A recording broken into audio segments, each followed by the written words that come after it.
Bonjour et bienvenue dans Un jour, une équipe, aujourd'hui Torino.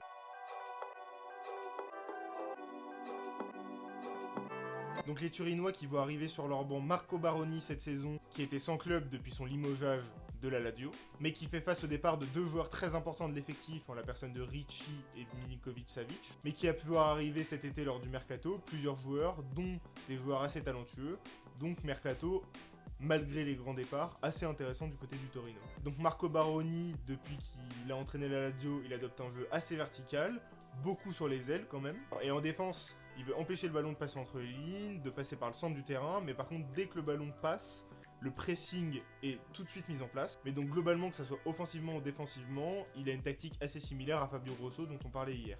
Mais lui, Baroni, il articule ça plutôt autour d'un jeu à 3 défenseurs et donc d'un 3-4-2-1. Mais j'ai eu du mal à sortir un 11 entre les différents blessés et les changements qu'il a fait depuis le début de saison. Mais on va essayer de parler de certains joueurs, notamment en gardien Franco-Israël. En défense devant lui, on retrouve Coco, Maripane et Ismajli. Du côté des pistons, on retrouve Nkunku à gauche et à droite Lazzaro ou Pedersen. Les deux jouent depuis le début de saison.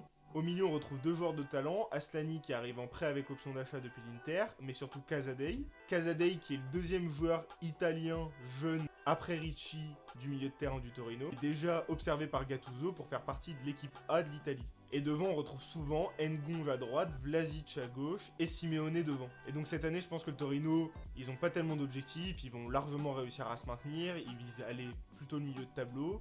Ils ont un entraîneur qui a des idées assez claires, donc ça va être intéressant de développer ça probablement sur plusieurs années. Mais on a des joueurs de talent, que ça soit dans le 11 ou même sur le banc, avec notamment Abouklal qui a pas eu beaucoup de minutes depuis le début de saison, lui qui est arrivé de Toulouse pour une dizaine de millions d'euros.